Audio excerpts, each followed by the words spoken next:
हाँ भाई, नमस्कार सभी प्यारे बच्चों का स्वागत है बीएससी प्रो क्लासेस में। प्यारे बच्चों, आपकी फर्स्ट ईयर की क्लास से 3-4 दिन से नहीं हो रही है और कारण यही है कि थोड़ी तबीयत डाउन चल रही है दशहरे से पहले ही। अब जैसे तैसे करके मैं थर्ड ईयर की क्लास डाल रहा था। और अब क्या मेन बात है ना, थर्ड ईयर वाले जो बच्चे हैं उनकी क्लास डालना थोड़ा ज़्यादा इंपॉर्टेंट है। उनकी एग्ज़ाम आपसे 1 महीने पहले हो जाएंगी, तो उनको जल्दी करवाना सिलेबस ज़रूरी भी है। तो एक एक क्लास में डाल रहा था उनकी। अब अभी हालांकि तबीयत तो बहुत ज़्यादा ख़राब हो रही है और उनकी जो है छुट्टी आज मैंने की है थर्ड ईयर वालों की और सेकेंड ईयर वालों की, तब जाके मैं फर्स्ट ईयर की क्लास यहाँ पे ले पा रहा हूँ। और थोड़ा सा क्या मौसम परिवर्तन हो रहा है, आपको पता है, तो अपना ध्यान रखें आप भी सभी। और मौसम का थोड़ा देखो, अभी क्या ठंडी हवा चल रही है, बारिश हो रही है, कभी गर्मी पड़ रही है, तो डेंगू का और जुकाम खांसी का माहौल चल रहा है अभी, उसका ध्यान रखें। तो प्यारे बच्चों, अब जो अपनी 2-3 दिन की छुट्टी हुई थी ना, आज उसको कवर करेंगे। जैसे ये क्लास है, आपकी काफ़ी लंबी क्लास होगी, आराम से 1.5-2 घंटे की क्लास होगी। और आज ही मैं शाम को एक क्लास ले लूँगा आपकी 7-8 बजे के समथिंग में। जो भी क्लास आपकी हो 1-2 घंटे की हो जाएगी, ताकि जो भी अपने 3-4 दिन का गैप हुआ था वो गैप आपका कवर हो जाएगा। ठीक है प्यारे बच्चों। और बाकी अब देखो, छुट्टी ये कोई मजबूरी नहीं है हमारी कि हम छुट्टी करें जानबूझ के, लेकिन मजबूरी हमारी भी यही है कि थोड़ा सा सेहत में क्या, अब मेन बात ये है ना, क्लास एक दो दो क्लास ले ली, फिर उसके बाद में शरीर पूरा गर्म हो रहा है, क्लास लेने का मन नहीं है, तो वो वाला सिस्टम है। चलो भाई, अब क्लास लेते हैं आपका। और सबसे बड़ी बात सुनो भाई ध्यान से, इम्पोर्टेंट बात क्या है जो मैंने करवाया था आपको। हाँ भाई, सोनू चौधरी, गुड मॉर्निंग भाई, गुड मॉर्निंग। और इसके अलावा सुनो मेरी बात, जैसे लास्ट जो लेक्चर था उस लेक्चर में मैंने आपको बोर्ड पे पढ़ाया था और काफ़ी अच्छे तरीके से जो अपने अवकलन के कुछ प्रॉपर्टी थी, गुणधर्म थे। तो मैंने क्या कहा था कि भैया आंशिक अवकलन जो है, पार्शियल डेरिवेटिव के बारे में अपन ने पढ़ लिया पहली दूसरी यूनिट के अंदर, ठीक है, चैप्टर के अंदर। अब जो आगे पढ़ेंगे ना, वो अपन पढ़ेंगे संपूर्ण अवकल गुणांक, या फिर अवकलन बोल दो, संपूर्ण अवकलन, टोटल डेरिवेटिव। तो टल लिख दो भैया, डेरिवेटिव। अब टोटल डेरिवेटिव जो है ना, संपूर्ण अवकलन, टोटल डेरिवेटिव भी कहीं ना कहीं आपके आंशिक अवकलन जो है उनसे मिलकर बना हुआ है, और वो मैंने आपको फॉर्मूले लिखवाए थे। हालांकि जो भी मैंने आपको पढ़ाया था सभी का जो रिवीजन है मैं पहले करवाऊंगा, ताकि पूरा रिवीजन हो जाए और जो सवाल अपन करने वाले हैं वो सवाल भी आपसे बेहतर तरीके से हो जाए। पहले बच्चों, अभी तक जो आपने पढ़ा है, पहले यूनिट की बात करूं मैं, सॉरी पहले यूनिट नहीं, चैप्टर नंबर फर्स्ट और chapter second, unit number second के अंदर। तो यूनिट नंबर आपकी जो सेकंड थी वही चालू करी अपन ने, पार्शियल डेरिवेटिव सबसे पहले। उसमें आपका चैप्टर फर्स्ट चैप्टर सेकंड दोनों के अंदर हमने बहुत ही शानदार तरीके से ये जो आपका डेल यू अपॉन में डेल एक्स ले लो, मतलब इस प्रकार से जो पार्शियल डेल, छोटा डेल जो है आपका, उसके बारे में हमने खूब अच्छे तरीके से सीखा कि इसकी प्रॉपर्टी क्या होती है, कैसे हम इसमें अवकलन करते हैं, सब कुछ अपन ने पढ़ा और हमने सीखा ध्यानपूर्वक। हमने यहाँ पे सीखा था कि भैया कोई सी भी प्रॉपर्टी होगी तो यहाँ पर इस छोटे वाले डेल को किसी से मतलब नहीं है। अगर आप x के रेस्पेक्ट में डेरिवेटिव कर रहे हो तो x का होगा, आप y के रेस्पेक्ट में कर रहे हो तो केवल y का डेरिवेटिव होगा, z के रेस्पेक्ट में कर रहे हो z का होगा। ये वाली बात है। मतलब अगर कुल मिला के देखा जाए तो मैंने आपको बहुत ही प्यार प्रेम से समझाया था कि अगर हमारे पास में जो वैल्यू है, अगर जैसे हमारा फंक्शन है हमारे पास, और ये फंक्शन जो है एक्स कोमा वाई, अगर दो फंक्शन है तो समझ जाओ कि अगर जहाँ पे दो फंक्शन आ जाएगा ना, वहाँ पे अपन छोटे वाले डेल का यूज करेंगे।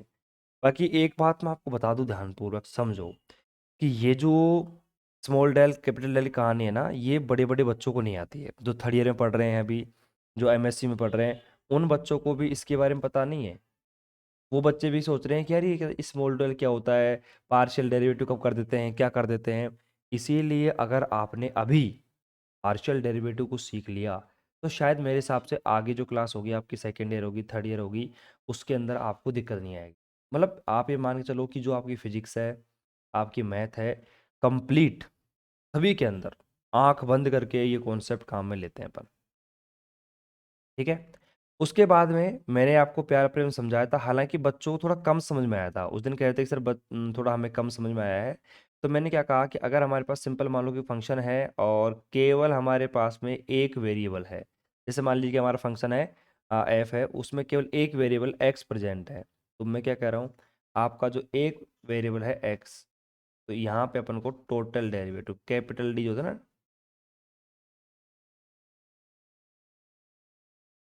इसका यूज करते हैं। जहां पर भी एक वेरिएबल दिख जाए चुपचाप इसका यूज करते हैं अपन। ठीक है। अब मैंने आपको कुछ फॉर्मूले लिखाए थे, मैं रिवाइज करवाता हूं। हमारा फॉर्मूला नंबर फर्स्ट, मतलब उस टाइम तो मैंने आपको बेसिक सिखाने की कोशिश करी थी कि क्या आपके जो पार्शियल डेरिवेटिव है, टोटल डेरिवेटिव, उसमें क्या डिफरेंस है और किस किस फंक्शन पर डिपेंड करता है। शायद आपको समझ में आया होगा, नहीं आया है तो वापस से मैं रिवाइज करवा रहा हूँ, थोड़ा सा और अच्छा हो जाएगा आपके लिए। सपोज करिए हमारे पास ये u है और ये जो u फंक्शन है आपका, ये x और y पे डिपेंड कर रहा है। अरे कई बच्चे घबरा जाते हैं, कई बच्चे कन्फ्यूज भी रहते हैं कि सर आपने u एफ वाई लिखा है, इसको अपन u is equal to U X Y. अरे जैसी तुम्हारी इच्छा हो वैसे लिख दो, कोई फर्क नहीं है उस चीज़ से, ना दोनों सेम है। अब यहाँ पे मैंने क्या करा, देखो ये x बराबर क्या है, फाइव टी है, मतलब जो x है और ये आपका जो है y, ये दोनों कहाँ डिपेंड कर रहे हैं, टी के ऊपर। देख लो भाई, x बराबर फाइव टी, वाई बराबर साइन टी।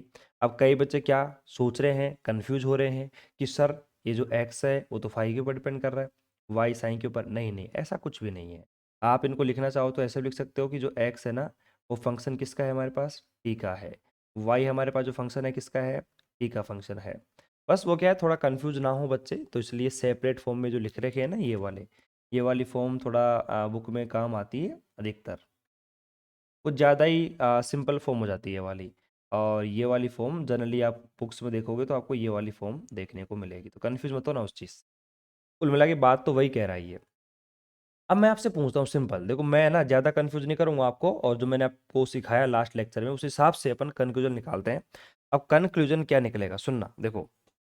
कंक्लूजन यहाँ पे ये है कि जो हमारे पास में u है, सुनो ध्यान से, ये जो आपके पास में u है, ये किस किस का फंक्शन है भैया। ये आपके पास एक तो फंक्शन किसका है, u जो आपका फंक्शन है, एक तो है x का और एक है y का।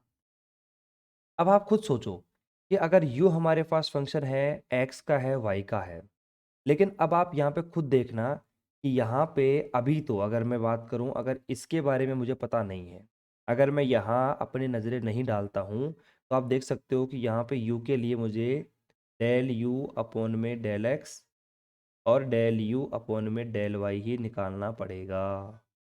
मैं मजबूर हूँ, क्यों मजबूर हूँ, क्योंकि आपको पता है कि यहाँ पे u जो है डिपेंड कर रहा है x और y के ऊपर। थोड़ा इसको मैं ऊपर कर देता हूँ ताकि आपको y भी दिख जाए। लेकिन जैसे ही मेरी नज़र गई है इधर, तो मैंने क्या देखा, यार हमारे पास में जो x है वो कहाँ डिपेंड कर रहा है, t के ऊपर डिपेंड कर रहा है। y जो है वो भी t के ऊपर डिपेंड कर रहा है। और आपने देखा कि x और y दोनों t के ऊपर डिपेंड कर रहे हैं, और u x और y के ऊपर डिपेंड कर रहे हैं, तो u जो है वो भी आपका डिपेंड करेगा कहाँ पे, t के अंदर। तो अब क्या हुआ, अब मैंने देखा कि यहाँ पे मैं टोटल डेरिवेटिव du अपॉन में डी टी निकाल सकता हूँ। लेकिन इसका फॉर्मूला कैसे बनेगा, इसका फॉर्मूला बनेगा प्यारे बच्चों, सबसे पहले तो आप मुझे बताओ कि जो u है किसके ऊपर डिपेंड था, हमारे पास में डी यू अपॉन में डी एक्स और डी यू अपॉन में डी वाई। पहले तो इन्हीं के ऊपर डिपेंड था, u x और y के ऊपर। उसके बाद आप देखो कि जो x है वो डिपेंड कहाँ कर रहा था, y जो है वो डिपेंड कहाँ कर रहा था। तो प्यारे बच्चों यहाँ पे आप देख सकते हो, ये जो x है डी एक्स अपॉन में डी टी, और यहाँ पे डी वाई अपॉन में डी टी। मतलब ध्यान रखना इस चीज़ का, शायद मैंने आपको जब मैंने पढ़ाया था पहली बार, बोर्ड के ऊपर समझाया था, तो वहाँ पर मैंने शायद मिस्टेक करी थोड़ी सी। और वहाँ पे मैंने क्या करा था, जो ये वाले टर्म है, कौन सी वाली टर्म दिख रहा है आपको, आपको दिख रही हो तो ये वाली जो टर्म है ना, ये डी एक्स अपॉन में डी टी वाली टर्म, और dy अपॉन dt वाली टर्म, इसको मैंने स्मॉल ये डेल बना दिया होगा शायद। ठीक है, क्योंकि आप खुद देखो ना, कॉन्सेप्ट सीखो। मैं क्या कह रहा हूँ, लॉजिक आपको समझ में आएगा तो मेरे हिसाब से कॉन्सेप्ट भी क्लियर हो जाएगा। सुनो क्या करा मैंने, अगर हमारे पास कोई वेरिएबल दो वेरिएबल के ऊपर डिपेंड है, जैसे u है x और y के ऊपर डिपेंड है, तो वहां पे मैंने क्या किया देखो, du अपॉन में dx और du अपॉन में dy, मतलब पार्शियल डेरिवेटिव का यूज किया। लेकिन यहाँ पे देखो x है और y है, वो दोनों t के ऊपर डिपेंड कर रहे हैं, तो dx अपॉन dt और dy अपॉन dt, काम खत्म। और लेकिन आपको पता है, हमने यहाँ पे पूरे फॉर्मूले को बनाने की कोशिश करी, तो देखो du अपॉन में dt बराबर आपके पास ये फॉर्मूला बना है। तो कुल मिला के बात क्या है कि सबसे बड़ी कहानी जो है ना, वो ये निकल के आती है कि सबसे बड़ी कहानी ये है कि आपका सबसे बड़ा परिवार किसका है, यू का है। यू के अंदर कौन है, एक्स है, वाई है। फिर एक्स और वाई कहाँ डिपेंड कर रहे हैं, टी के ऊपर। तो कुल मिला की बात क्या है, यू जो है वो सीधा डिपेंड करेगा टी के ऊपर। तो मैंने डी यू अपॉन में डी टी निकाल लिया। कैसे, मतलब संपूर्ण अवकलन से, टोटल डेरिवेटिव से। अब जब टोटल डेरिवेटिव होगा तो वहां पे कैपिटल डी का यूज करेंगे, स्मॉल डी का यूज नहीं करेंगे। ठीक है, तो डी अपॉन डी टी मैंने निकाल लिया। उसके बाद अब अंदर की तरफ जो वैल्यू बनेगी ना, उसको कैसे बनाते हैं, ये सबसे पहले आप बताओ। यू जो डिपेंड क्या कर रहा था, एक्स और वाई के ऊपर, तो डी यू अपॉन में D x, D U upon में डी वाई, बीच में आपको चिन्ह लगाना पड़ेगा प्लस का। ठीक है, और फिर एक्स तो एक वेरिएबल पर डिपेंड है, वाई भी एक के ऊपर डिपेंड है, कर दिया काम। तो इस प्रकार आपको अगर समझ में आ गया है, हालांकि 99% आपको समझ में आ गया, और इससे बढ़िया शायद ही कोई समझा सकता है आपको। तो अब आप देख लो, इसको नोट डाउन कर सकते हो। पिछले वाले जो मैंने आपको अभी बोर्ड पे समझाया था पिछले लेक्चर के अंदर, वहाँ पे शायद कुछ मिस्टेक अगर हो गई है, तो वहाँ पे देखो ये सही कर लेना। अब है ना, ये कैपिटल डी आएगा, ये इसकी तरह स्मॉल नहीं आएगा। तो कैपिटल डी स्मॉल डी की कहानी आपको समझ में आ गई ना, कि भैया कैपिटल डी कब यूज करते हैं, स्मॉल डी कब यूज करते हैं। बस वेरिएबल के ऊपर डिपेंड है, सिंगल वेरिएबल होगा, डबल वेरिएबल होगा, उसके ऊपर डिपेंड है पूरी कहानी आप। ठीक है, चलो यहाँ तक इसको लिखो फटाफट, फिर मैं आगे चलता हूँ। और भैया देखो मेरी बात सुनो, बच्चों को रुचि बनानी पड़ेगी पढ़ने के लिए। ठीक है, बच्चों को रुचि बनानी पड़ेगी पढ़ने के लिए। और ऐसा नहीं है, जैसे मान लो कई बच्चे कह भी रहे हैं कि सर कोई दिक्कत नहीं है, और ये जो मेथड है अपन पढ़ा रहे हैं बिल्कुल शानदार भी है, ताकि सिलेबस भी आपका जल्दी हो सके। मेन बात ये है कि जो अपनी छुट्टी हैं अगर वो नहीं होए, तो इस मेथड से अपन काफ़ी अच्छा प्रोग्रेस कर सकते हैं। अब छुट्टी की तो मेन बात ये है कि जब अपन तबीयत थोड़ी डाउन रहती है यार, ख़राब रहती है, तो उस चक्कर में सिलेबस तो आपका मतलब ऑटोमेटिक कट हो जाता है, मेन बात ये है। बाकी एक बात मैं आज भी कहना चाहूँगा आपसे, ठीक है, और इन फ्यूचर भी आपको ये बात याद रहेगी, जो भी बच्चे हैं जिन्होंने अपन से कोर्स ले रखा है, तो एक बात का ध्यान रखना, एक बात का ध्यान रखना भी है सारे बच्चे। आप में से कई बच्चे क्या सोचेंगे, कभी कभार जैसे मान लीजिए कि तबीयत तो मेरी ख़राब रहती है और मैं ऑफ कर देता हूँ आपका, तो उस टाइम पे कई बच्चे क्या सोचते हैं कि यार सर रेगुलर नहीं है, हमारा सिलेबस कब तक होगा पता नहीं।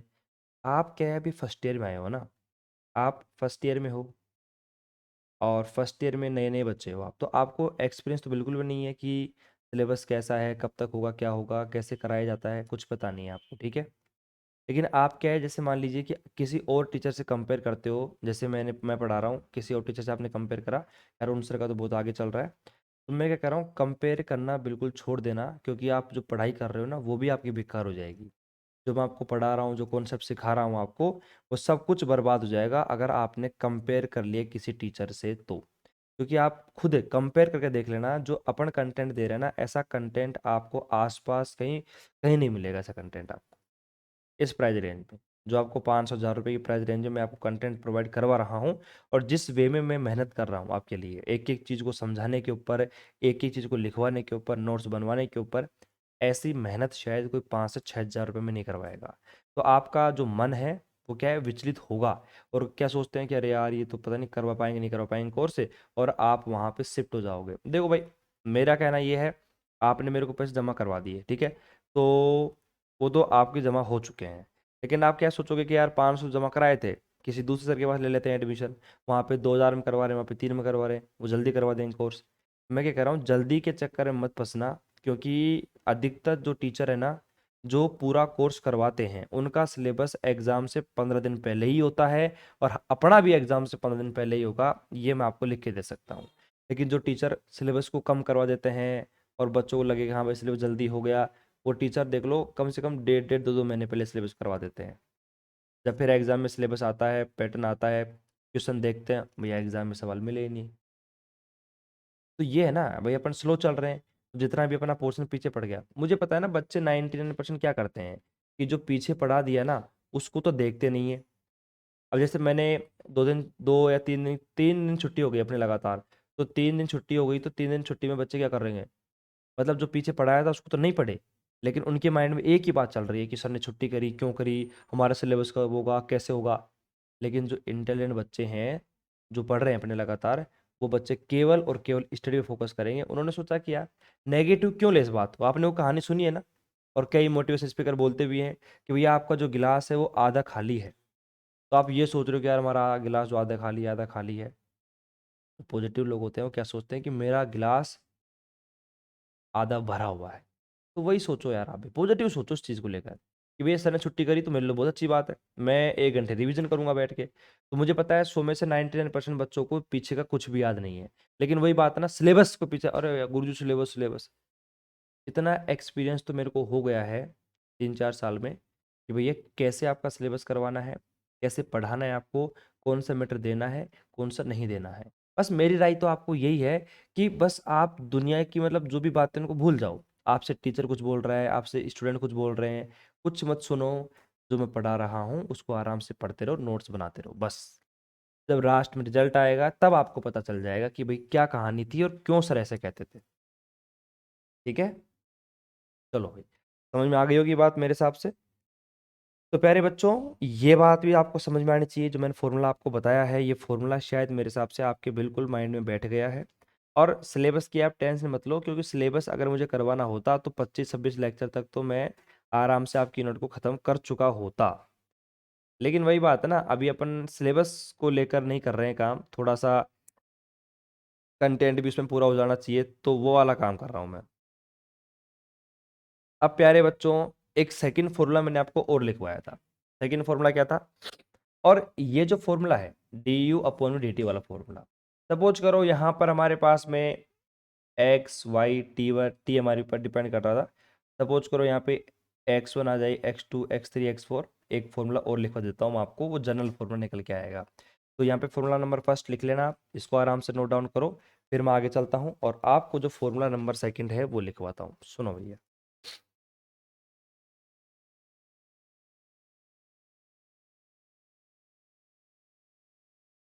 हाँ भाई, तो अब अपना जो फॉर्मूला है,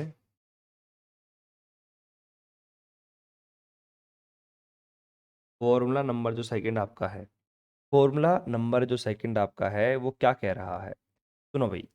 फॉर्मूला नंबर सेकंड ये कहता है कि अगर हमारे पास में सपोज करो कि जो x1 है, x2 है, x3 है, डॉट डॉट हमारे पास में xn है, ये सारे जो टर्म हैं ये टी के फंक्शन है। किसके हैं, टी के। तो जनरल फॉर्मूला क्या बनता है भैया, तो यहाँ पे देखो ध्यान से, जनरल फॉर्मूला जो यहाँ पे बनेगा वो यहाँ पे ये बन जाएगा कि जो हमारे पास में देखो टी यू अपॉन में डी टी बराबर टी यू अपॉन में डी x1, ठीक है, मल्टीप्लाई में टी x1 अपॉन में डी टी, प्लस में डी यू अपॉन में डी x2, मल्टीप्लाई में डी x2 अपॉन में डी टी। आगे चलते जाएंगे और डी यू अपॉन में डी एक्स एन, मल्टीप्लाई में डी एक्स एन अपॉन में डी टी। ध्यान रखना बस इस बात का, आप इस बात का ध्यान रखना कि जो हमारे पास में D X one D T आ रहा है, D X two D T आ रहा है, ये सारे जो टर्म हैं आपको कैसे दिखेंगे, बड़े टर्म दिखेंगे। मतलब यहाँ पे अपना ये वाला डी यहाँ पे यूज कर रहे हैं, बस इस बात का ध्यान रखना, बस बाकी तो खेल जाओगे, बाकी कोई दिक्कत नहीं आएगी आपको। ठीक है प्यारे बच्चों, अब फॉर्मूला नंबर थर्ड पढ़ो, देखो सुनो ध्यान से, ये आपका है formula number third. Formula number third आपसे क्या कहता है, ध्यान सुनना भैया। सिंपल सी बात है, हमारे पास में कोई यू है, अगर वो F X comma Y, depend कर रहा है एक्स और वाई के ऊपर। हालांकि मैंने समझा दिया था उस टाइम पे, आपके समझ में कम आया था, देख लेना ध्यान से। और x हमारे पास में है फाई, यहाँ पे लिखा हुआ है T1 और T2। कुल मिला के बात क्या है कि जो x आपका है वो T1 के ऊपर भी डिपेंड कर रहा है और T2 के ऊपर भी डिपेंड कर रहा है। y बराबर हमारे पास में क्या है, ये रहा आपका साइन और ये रहा आपका T1 कोमा T2। तो यहाँ पे T1 कोमा T2 हमारे पास में आ गया। तो x और y, फाई और sign, T1 T2, T1 T2। तो कुल मिला के बात क्या है, अगर मैं यहाँ पे इस चीज को स्टेप बाय समझाऊं, ये लिख लिया होगा आपने मेरे हिसाब से, कोई दिक्कत नहीं है, अपने आप भी लिख सकते हो, वैसे कोई बड़ी बात नहीं है। जहाँ पे काम आएगा वहाँ पे आपको बता देंगे प्रॉपर तरीके से। मेरी बात को सुनना, देखो अगर मैं यहाँ पे एक बात कहूँ आपसे कि जो u है वो किस किस का फंक्शन है, तो आप चुपचाप ये कहोगे गुरुजी x का है और y का है। फिर मैं कहूँ भैया कि जो x किस किस का फंक्शन है, गुरुजी T1 का है, गुरुजी T2 का है। y किस किस का है, गुरुजी T1 का है, गुरुजी T2 का है। अरे कुल मिला के रिजल्ट में अगर निकालना चाहूँ तो एक बात कह सकता हूँ क्या, तो u है आपका, वो फंक्शन किस किस का भी है, T1 का भी हो जाएगा, कोमा T2 का भी हो जाएगा। क्योंकि अगर मान लीजिए u डिपेंड कर रहा है x और y के ऊपर, x डिपेंड कर रहा है T1 T2 के ऊपर, T1 में बदलाव करूंगा तब भी u में बदलाव होगा, T2 में बदलूंगा तब भी हमारे पास u में बदलाव होगा। अरे कुल मिला के बात यही तो है कि फंक्शन में जो बदलाव होगा, फंक्शन में जो चेंज होगा, तो किस प्रकार से होगा, छोटे से छोटे फंक्शन में अगर डिपेंड कर रहा है तो बदलाव होगा ही होगा। तो यहाँ पे अब बच्चे जो गलती करते हैं, 100 में से लगभग 99% बच्चे गलती करते हैं और वहाँ पे यहाँ पे कैपिटल डी का यूज करते हैं। कैपिटल डी मुझे बताओ क्यों आएगा, मैंने जब कह दिया आपसे कि जो u है वो डिपेंड कर रहा है x और y के ऊपर, दो वेरिएबल के ऊपर। अब आगे चला, x डिपेंड कर रहा है T1 T2 के ऊपर, तो साफ सी बात है u भी डिपेंड कर रहा है T1 T2 के ऊपर है। तो यहाँ पे तो दो वेरिएबल हो गए ना, यहाँ पे तो दो वेरिएबल हो गए, और जब दो वेरिएबल हो जाएंगे तो वहां पे अपन वापस से पार्शियल पे आ जाएंगे। तो डी यू अपॉन में T1 इज इक्वल टू, यहाँ पे देखो पहले करेंगे अपन x और y के रेस्पेक्ट में, तो पहले बच्चों डी यू अपॉन में डी एक्स और यहाँ पे डी यू अपॉन में डी वाई। फिर चलूंगा मैं यहाँ पे x का T1 के रेस्पेक्ट में, तो यहाँ पे देखो डी एक्स अपॉन में डी T1 और मल्टीप्लाई में डी वाई अपॉन में डी T1, बीच में लगा दो प्लस का चिन्ह। फिर u का करूँगा मैं यहाँ पे T2 के रेस्पेक्ट में D T2 is equal to D U upon में वही डी एक्स और प्लस बीच में डी यू अपॉन का वही डी वाई। फिर यहाँ पे देखो डी एक्स अपॉन में डी T2 और डी वाई अपॉन में डी T2। मतलब आप खुद समझ लो, अगर आपका बेसिक नेचर जो ये कहता है कि यार इसमें क्या है क्या नहीं है, आप खुद बोलोगे कि गुरुजी क्या है इसके अंदर, कुछ भी नहीं है, केवल दो चीजों पर बात टिकी हुई है। एक टिकी हुई है कि जो यू है किसके ऊपर डिपेंड कर रहा है, एक्स और वाई है किसके ऊपर डिपेंड कर रहा है। अपनी दोनों आंखों से देखो, अगर सिंगल वेरिएबल के ऊपर डिपेंड है वहां पे यूज करेंगे कैपिटल डी का, और जहां पे आपके दो वेरिएबल के ऊपर डिपेंड है वहां पे अपन यूज करेंगे स्मॉल डी का। जहां पे पार्शियल डेरिवेटिव और टोटल डेरिवेटिव की कंप्लीट कहानी बनकर सामने आती है। और देखो प्यारे बच्चों, एक बात मैं बोलूंगा और साफ सी बात है कि जब रेगुलर क्लास नहीं चलती है ना, तो जो बच्चे लगातार पढ़ाई करते हैं उनका लेग टूट जाता है और वो बच्चे नाराज होते हैं। और नाराज होना लाजमी बात है कि यार नाराज क्यों ना हो, क्योंकि लगातार क्लास नहीं चलेगी तो बच्चे नाराज ही होंगे। मैं पर्सनली बच्चों से बात करूंगा, टेक्निकल टीम से बोलूंगा, वो कॉल करेंगे बच्चों के पास और बच्चों से पर्सनली पूछेंगे कि भैया क्या प्रॉब्लम है क्या नहीं है और किस प्रकार आप नाराज हो। तो पर्सनली कॉल आएगा आपके पास में, कॉल अटेंड भी करना है आपको, बात भी करनी है, जो भी समस्या आपको लगती है उसको सामने रखो। ठीक है प्यारे बच्चों, मैं भी आपसे पर्सनली बात करूंगा, मैं नहीं कर पाऊंगा तो टेक्निकल टीम आपके पास कॉल जरूर करेगी, आज कल तक आपके पास कॉल जरूर आ जाएगा। तो नाराज होने की कोई जरूरत नहीं है, बिल्कुल मस्त रहो, पढ़ते रहो, अपना कहना ये है। ठीक है, फालतू की टेंशन दिमाग में लेनी ही नहीं है आपको।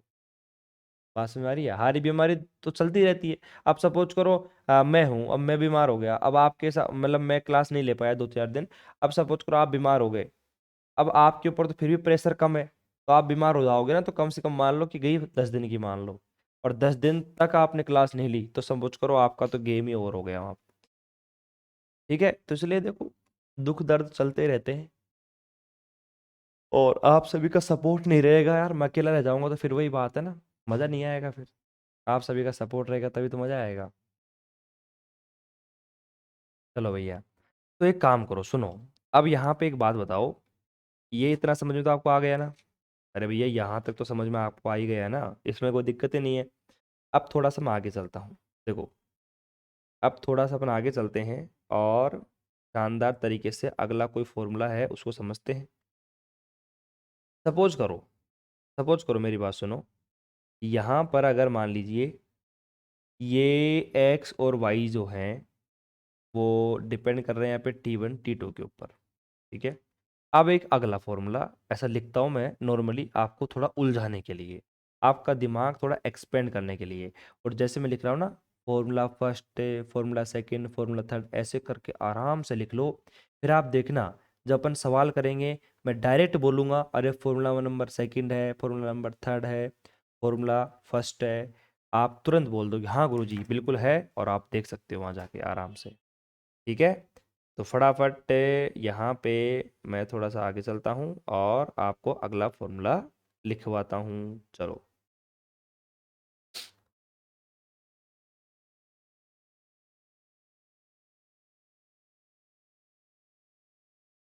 देखो भाई, अगला लिखवाऊँ आपको, फॉर्मूला नंबर सेकंड लिखवा रहा हूँ, सेकंड नहीं फोर्थ है भैया, सेकंड का स्क्वायर कह सकते हो आप, फॉर्मूला नंबर सेकंड का स्क्वायर कह सकते हो। हाँ भाई प्यारे बच्चों सुनो, तो ये अपना फॉर्मूला है फोर्थ। इसमें क्या कारस्तानी करी है मैंने? कुछ भी नहीं किया, छोटा सा फॉर्मूला है ऐसे नॉर्मली, और u इज इक्वल टू, मैंने बोल दिया कि हमारे पास फंक्शन है किसके, T1 के, T2 के और T3 के, एंड हमारे पास T1 T2 और T3, तीन वेरिएबल है।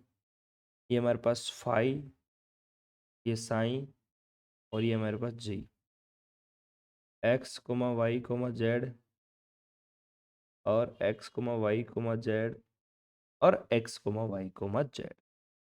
क्या समझ में आया? मतलब आपका दिमाग है ना, बिल्कुल भी कंफ्यूज होना नहीं चाहिए, बिल्कुल भी कंफ्यूज नहीं होना चाहिए। मैंने क्या कहा, आओ सुनो, मैंने किस प्रकार आपको समझाने की कोशिश करी थी। मैंने कहा प्यारे बच्चों, यू है, वो डिपेंड किस किस के ऊपर कर रहा है, तो यहाँ पे तो गुरुजी तीन जगह कर रहा है। देखो, इसका दोस्त कौन कौन है? यू का जो दोस्त है, थोड़ी आवाज़ आपको कम आ रही होगी मेरे हिसाब से, मैं ना धीरे बोल रहा हूँ, मैं जानबूझ के, मेरी नाक बंद है मतलब, तो आप बता, नाक बंद जब रहती है तो आवाज़ थोड़ी कम निकलती है। अपनी ईयरफोन लगाओ और मस्त आवाज़ को सुनो, ठीक है? मैंने कहा कि जो यू मेरे पास में है वो डिपेंड कर रहा है T1 के ऊपर, T2 के ऊपर और T3 के ऊपर। अब गुरुजी जब मैंने देखा आगे, तो मेरी आंखें फटी की फटी रह गई। क्या हुआ कि जो T1 है ना, T1, ये T1 भाई साहब एक्स के ऊपर भी डिपेंड कर रहे हैं, वाई के ऊपर भी और जेड के ऊपर भी। ये T2 भाई साहब भी एक्स वाई जेड, T3 भाई साहब भी एक्स वाई जेड। मैं कह रहा हूँ जिस तरीके से मैं पढ़ा रहा हूँ ना, दुनिया में ऐसा कोई नहीं पढ़ाएगा, दुनिया में कोई ऐसा नहीं पढ़ाएगा। समझ रहे हो आप? तो मैंने देखा कि आपने देखा यू मेरे पास में है, अब ये T1 T2 की T3 के ऊपर डिपेंड था, लेकिन जैसे ही आपने देखा कि T1 जो है इन तीनों के ऊपर डिपेंड है, T2 भी इन तीनों के ऊपर, T3 भी, तो आप कह सकते हो कि जो मेरे पास यू है ना, यू, ये यू भी आपका डिपेंड हो चुका है X comma Y comma Z. तो प्यारे बच्चों, जो फॉर्मूला निकल के आएगा ना, अब साफ सी बात है, यहाँ पे कैपिटल डी का तो सवाल नहीं उठता। यहाँ पे जो यू है वो तीन वेरिएबल के ऊपर डिपेंड है, तो पार्शियल डी यू अपॉन में D x, D U upon में डी वाई, और डी यू अपॉन में डी जेड। अब आगे कैसे लिखेंगे भैया, कोई बता सकता है मुझे? कोई बता सकता है तो बता दो फटाफट। देखो, सबसे पहले तो मुझे बताओ कि जो यू है वो सबसे पहले किसके ऊपर डिपेंड करता है? T1 के ऊपर, T1 के ऊपर लगा दो। यू यहाँ पे डिपेंड किसके ऊपर कर रहा है? T2 के ऊपर, तो डी T2 लगा दो। यहाँ पे यू जो डिपेंड कर रहा है किसके ऊपर कर रहा है भैया, T3 के ऊपर। बहुत अच्छी बात है, ठीक है। फिर उसके बाद बीच में आप यहाँ पे प्लस का चिन्ह लगा सकते हो, वैसे कोई दिक्कत नहीं है। यहाँ भी लगा दो, यहाँ पर भी लगा दो, ठीक है। अब यहाँ पे सुनना, तीन टर्म आएंगे यहाँ पे, तीन टर्म। देखो भैया, ये मेरे पास में है du/dt1, ठीक है। और नहीं यार, यहाँ पे पता हूँ क्या आएगा, यहाँ पे 1 ही आएगा, सेम टू सेम। मतलब du/dt1, du/dt1 और du/dt2, ठीक है। सेम कहानी बनेगी भैया। जो du आपका है वो डिपेंड कर रहा है किसके ऊपर, d2 के ऊपर। du डिपेंड कर रहा है d2 के ऊपर, और du डिपेंड कर रहा है d2 के ऊपर, ठीक है। फिर आपका जो du है वो डिपेंड कर रहा है d के ऊपर, और du डिपेंड कर रहा है d3, और du डिपेंड कर रहा है आपका d3। तो कुल मिला के बात क्या थी भाई, मैंने ये कैसे लिखा है, मैंने लिख दिया कि जो u है ना, पहले T1 T2 T3, मतलब इन तीनों का काम मैंने काम तमाम कर दिया। जो यहाँ पे तीनों हैं, इन तीनों का जो काम है मैंने काम तमाम किया है सबसे पहले तो, ठीक है। अरे भैया ठीक है, कोई दिक्कत किसी को नहीं है ना। अब देखो, यहाँ पे du/में dx निकाल रहा हूँ, तो सिंपल सी बात है, यहाँ पे जो अंदर मल्टीप्लाई करूँगा। अब सुनो, यहाँ पे क्या है, T1 T2 T3। देखो यहाँ पे मैं डेल T1/में डेल्टा x, मल्टीप्लाई में डेल T2 अपॉन में dx, डेल T3/में डेल्टा x। मैं डेल्टा x के लिए काम कर रहा हूँ, मैं एक्स वाई जेड के लिए, एक्स वाई जेड।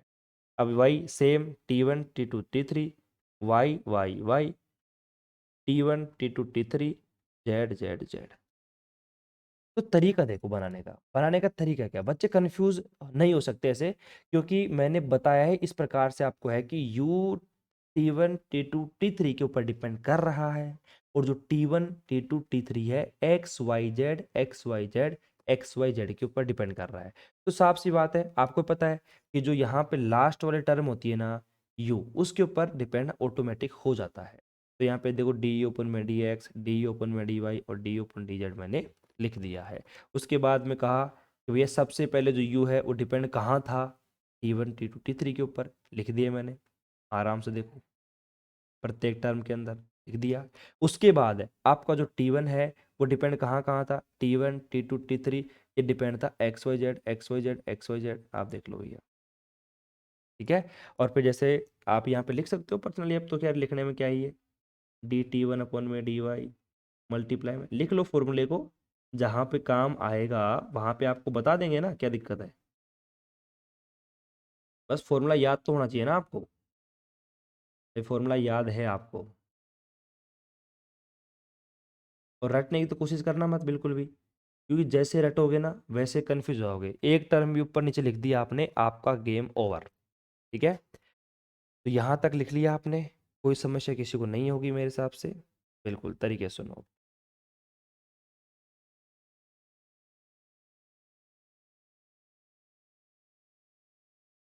चलो भैया, वीडियो को पॉज कर लो, लिख लो आराम से, जैसे आपकी इच्छा हो वैसे कर सकते हो, ठीक है।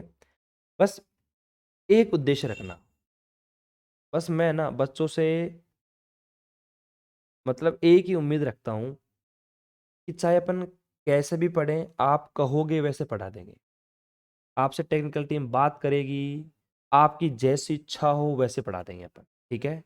लेकिन बस मेरा एक ही उद्देश्य है बच्चों से, कि मैं जो पढ़ा रहा हूँ ना आपको, मैं जो पढ़ा रहा हूँ, जो मैं कंटेंट दे रहा हूँ, वो कंटेंट आपके दिमाग में सीधा बैठ रहा है या नहीं बैठ रहा। अगर बैठ रहा है तो बहुत अच्छी बात है, कोई दिक्कत ही नहीं है। अगर नहीं बैठ रहा तो भैया क्या कारण है, क्यों, क्या उसमें हमारी कमी है या फिर आपकी कमी है। आप घर पे नहीं पढ़ रहे हो तो साफ सी बात आपकी कमी है, या फिर हमारी कमी है, कुछ कमी हमारे में है जो आपको लग रही है कि सर इसको दूर करो, तब जाके हमारे अंदर ये बात एंटर कर पाएगी। तो उस बात को भी आप मुझे बताना, जब टेक्निकल टीम आपके पास कॉल करेगी तो बताना, उनसे बात करना, खुल के बात करना। ऐसे मत करना कि गाली वाली दे दो उनको, नहीं गाली वाली नहीं देनी है। प्रेम से बात करना है, वो भी आपसे प्रेम से बात करेंगे, और जो भी सॉल्यूशन होगा प्रेम पूर्वक आप सॉल्व करना। नहीं, कई होते हैं बच्चे ऐसे जो सीधा गाली से बात करते हैं। बाकी हमको तो, हम देखो, हम तो कुछ कह नहीं सकते ना, देखो हम तो गुरु हैं और हम कह नहीं सकते। सामने वाला कुछ भी कह देगा ना, तब भी हम बिल्कुल प्यार प्रेम से ही बात करेंगे। हमारा काम ही यही है। फिर अगर हम भी गाली से बात करेंगे तो फिर उनमें और हमें क्या फर्क रह जाएगा, है कि नहीं? तो ये वाली बात है। अब सुनो मेरी बात, यहाँ तक उतार लिया होगा ना आपने। धीरे धीरे पढ़ोगे ना, मजा आपको ऑटोमेटिक आने लग जाएगा, क्योंकि देखो ये क्वालिटी तो मेरे में इनबिल्ट है कि जो भी चीज अगर एक्सप्लेन करनी होती है ना, उसको तो मैं प्रॉपर वे में एक्सप्लेन करता हूँ। चाहे आप कैसे भी पढ़वा लो, आप चाहे बोर्ड पे पढ़वा लोगे, किसी भी मेथड से पढ़ा लोगे ना, तो मैं आपको प्रॉपर वे में एक्सप्लेन कर दूंगा, प्रॉपर वे में। ये तो क्वालिटी इनबिल्ट है। बाकी इसके अलावा आपको कुछ चाहिए तो वो आप जरूर बताइएगा। ये लेक्चर अगर आपने देख लिया है, ये लेक्चर देखने के बाद लगता है कुछ है, तो अपने एप्लीकेशन पे भी, वहाँ पे कमेंट का ऑप्शन है, वहाँ पे कर सकते हो, व्हाट्सअप कर सकते हो, कॉल कर सकते हो, कुछ भी करो, लेकिन करना जरूर। ठीक है प्यारे बच्चों, अब मैं थोड़ा आगे चलता हूँ। अब मेरी बात को ध्यान से सुनना, मेरी बात को थोड़ा ध्यान से सुनना, गौर से सुनना। देखो, अभी मैं लिख रहा हूँ यहाँ पे फॉर्मूला नंबर 5।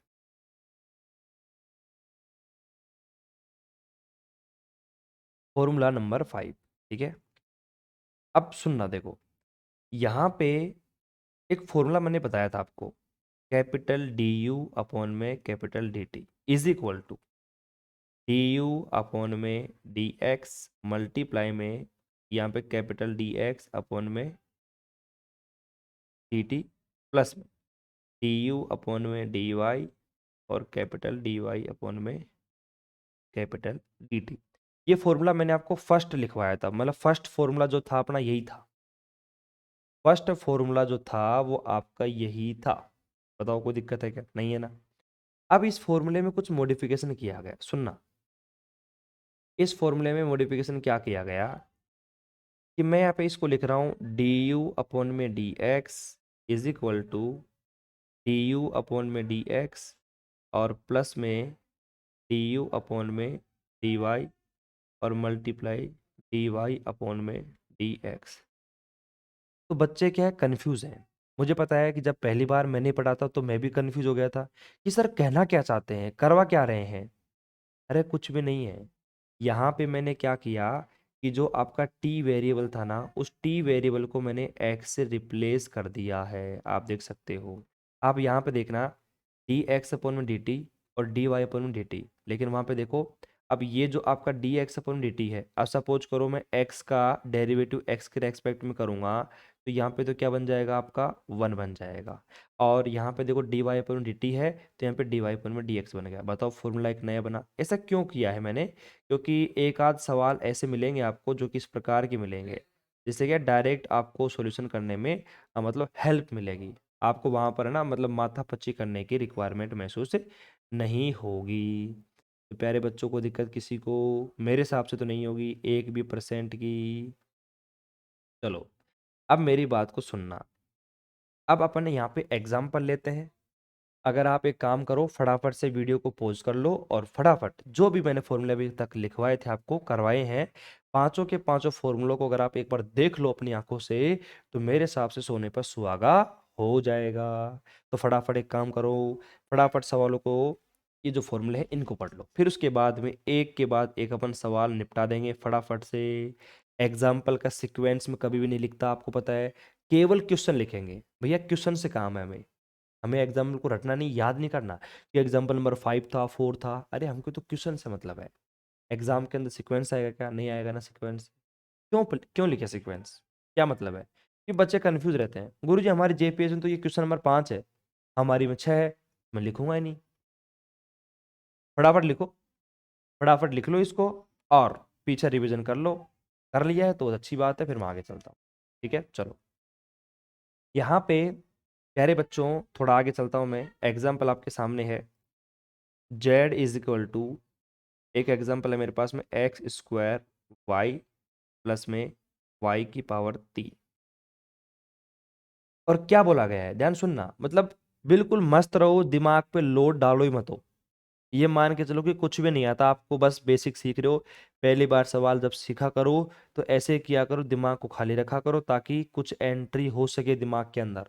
अब दिमाग में क्या बच्चे प्रेशर बना लेते हैं, अरे आपने पहली बार पढ़ रहे हो इसको, कभी आपने जिंदगी में पढ़ा नहीं है ऐसा, तो क्यों दिमाग पे प्रेशर डाल रहे हो? मैं सिखा रहा हूँ ना आपको, एक बार सीख लो।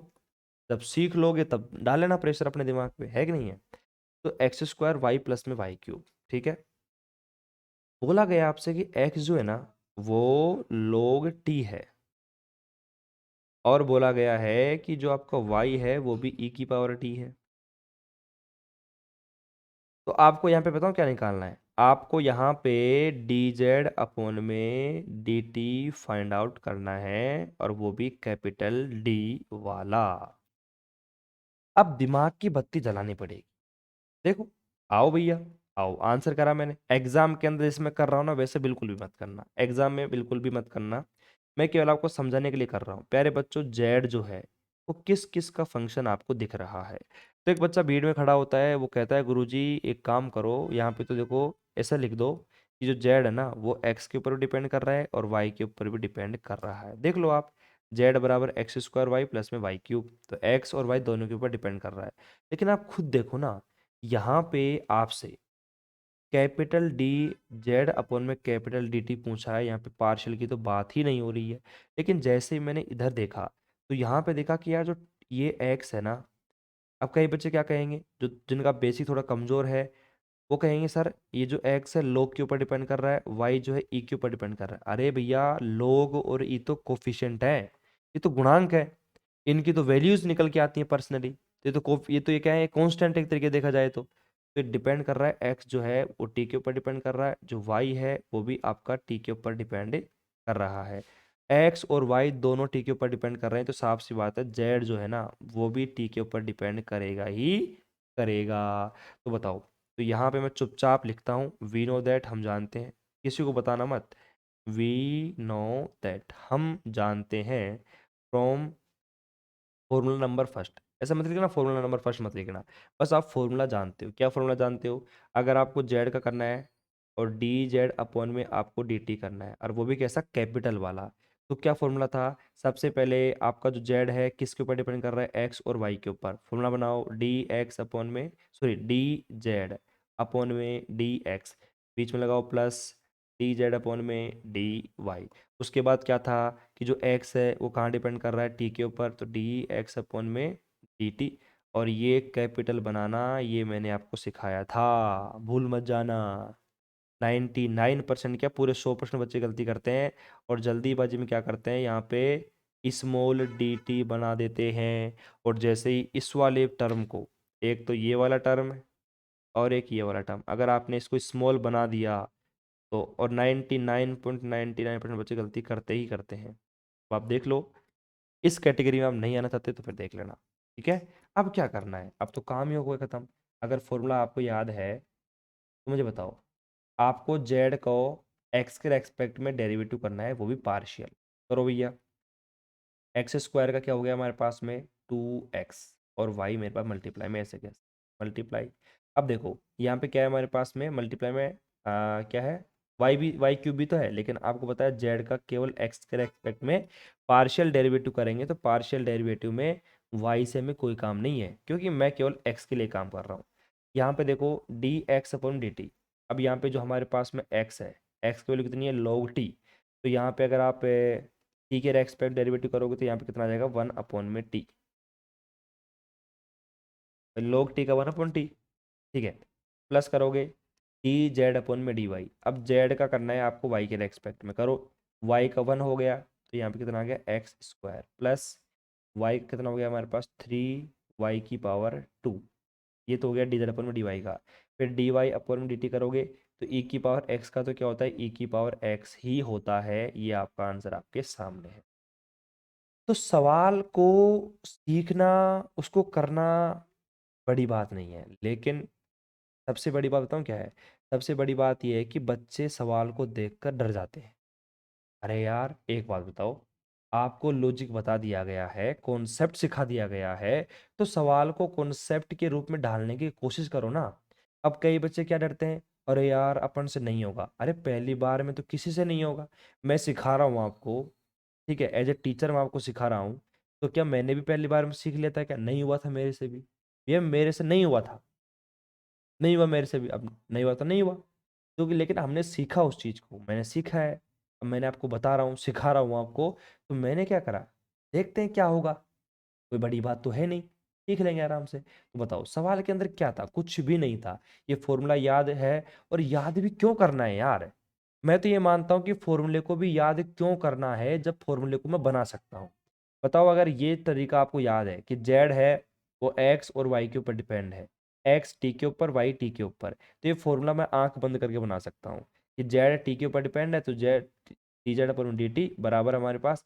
अब पहले जेड का एक्स के रेस्पेक्ट में, जेड का वाई के रेस्पेक्ट में, फिर एक्स का टी के, और यहाँ पे वाई का टी के। अब देख लो यही फॉर्मूला है आपके सामने। क्या करा है मैंने इसके अंदर? कुछ भी नहीं किया। फटाफट इसको उतारो, फिर अपन नेक्स्ट एग्जांपल लेते हैं। और मस्त तरीके से क्लास को एंजॉय, क्लाई नहीं क्लास, क्लास को एंजॉय करो बढ़िया तरीके से, और मस्त रहो। आपको लग भी रहा होगा कि यार कोई दूसरा टीचर पढ़ा रहा है, अरे दूसरा नहीं पढ़ा रहा, मैं ही पढ़ा रहा हूँ, मेरी आवाज़ चेंज हो गई यार। आपको पता है कितनी क्लास लेता हूँ मैं लेता हूँ, देखो 1.5 घंटे की थर्ड ईयर की, 1.5 घंटे की सेकेंड ईयर की, फिर आपकी लगभग 1 सवा 1 घंटे की आपकी फर्स्ट ईयर की। फिर मैं फिजिक्स की लेता हूँ शाम को क्लास, फिजिक्स और मैथ मैं ही पढ़ा रहा हूँ। हालांकि मैं फिजिक्स जो है वो केवल और केवल किसकी पढ़ा रहा हूँ, थर्ड ईयर की। बाकी थोड़ा बहुत मैं आपको बता दूं कि जो आपके फर्स्ट ईयर वाले बच्चे हैं, सेकेंड ईयर वाले बच्चे हैं, अगर फिजिक्स पढ़ना चाहते हैं तो फिजिक्स पढ़ सकते हैं। दिवाली से पहले पहले एक सर हैं, गवर्नमेंट सर्वेंट है, लेकिन वो वही बात है ना, चाहते हैं पढ़ाना, कोई बात नहीं भैया, आपका वेलकम है। तो उनके डेमो लेक्चर अवेलेबल हो जाएंगे, और वो लेक्चर आप ले सकते हो आराम से, कोई दिक्कत नहीं है।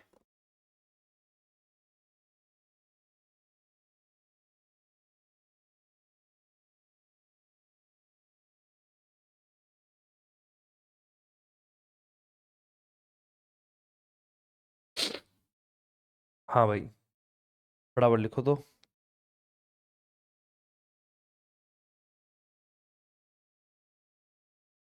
देखो मैं ना, मतलब आपके लिए कुछ भी कर सकता हूँ, साफ सी बात है, ठीक है। जब भी कोई ऐसी परिस्थिति बनती है ना कि जब मैं बीमार होता हूँ, ठीक है, और मैं आपको मैसेज डालता हूँ एप्लीकेशन पे भी कि भी आज हेल्थ इशू है, आज क्लास नहीं हो पाएगी, तो आपको है ना उस टाइम पे नेगेटिव ना होके पॉजिटिव वे में आपको मेरे पास कॉल करना चाहिए, मैसेज करना चाहिए कि सर क्या हुआ है, और अब तबीयत सही है कि नहीं है। तो सोचो, जब आप मेरे हालचाल पूछोगे ना, तो मेरे को कितना बड़ा मोटिवेशन मिलेगा ये कि यार बच्चे मेरे से पूछ रहे हैं कि भाई सर क्या हुआ क्या नहीं हुआ। अब बच्चे क्या नेगेटिव है, अरे यार बोले इसके तो पता नहीं क्या होता रहता है सारे बार, क्लास तो लेता नहीं है टाइम पे। तो वहाँ पे क्या नेगेटिविटी रहती है यार, फिर हमारे के अंदर जो जोश रहता है ना बच्चों के प्रति कि हम बच्चों को सिखाएं, बच्चों को मतलब अलग अलग कुछ कंटेंट दें, तो वो फिर मन नहीं करता पढ़ाने का यार। बच्चे जब ऐसे नेगेटिव कमेंट करते हैं ना, तो हालांकि मैं नेगेटिव कमेंट पे ध्यान देता नहीं हूँ, ठीक है, लेकिन वही बात है ना यार, ध्यान तो जाता ही है जब नेगेटिव कमेंट करते हैं तो। लेकिन उसी के बीच में अगर कोई पॉजिटिव कमेंट आ जाता है तो सभी नेगेटिव खत्म हो जाते हैं, पॉजिटिव रहता है। तो मैं तो यही बोलूँगा, आप किसी और टीचर से पढ़ रहे भी रहे होंगे, केमिस्ट्री फिजिक्स पढ़ रहे होंगे आप, और मैथ भी मैं पढ़ा रहा हूँ आपको, तो आप एक काम करा करो, जब भी आपको लगे कि यार तबीयत खराब है सर की, या फिर कुछ भी प्रॉब्लम है, कॉल करा करो सर के पास, ठीक है, कि सर क्या हुआ, क्या प्रॉब्लम आ गई, और कोई दिक्कत नहीं है सर, आराम से रेस्ट करो। तो उससे देखो कितना बड़ा मतलब एक मोटिवेशन मिलता है। वो सपोज करो वही बात होती है, घर परिवार में किसी को कुछ प्रॉब्लम हो जाती है, आप कॉल करते हो, टेंशन मत लो, सही हो जाओगे आप, कोई दिक्कत नहीं है, कोई बड़ी चोट नहीं है, बड़ी कुछ भी नहीं है। तो उससे क्या है कि सामने वाले के मन में रहता है कि यार मेरे साथ लोग हैं, और अंदर का जो मोटिवेशन है वो बना रहता है। ये वाली बात है, ठीक है। तो आगे चले अपन अब, लिख लिया होगा आपने वैसे। अब मैं आगे चलता हूँ ना थोड़ा सा, चलो भाई आगे चलते हैं अपन।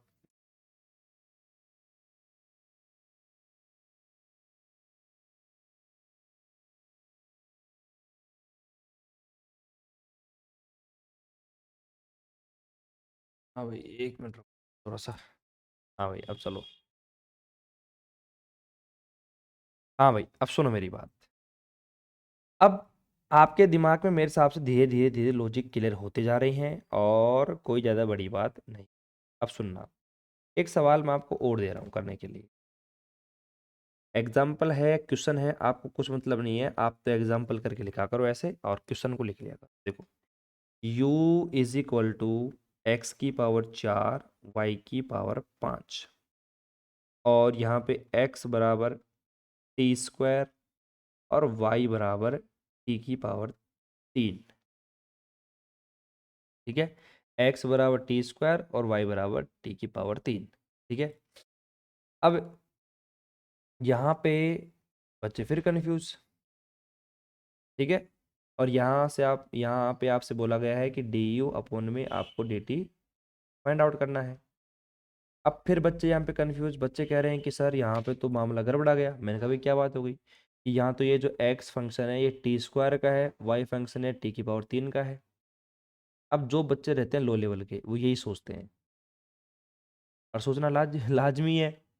क्या है इसके अंदर बताओ, सही बात है, टी स्क्वायर का और टी क्यू का फंक्शन है। अब सुनो, यू जो आपका फंक्शन है वो किसका है, एक्स का भी है और वाई का भी है।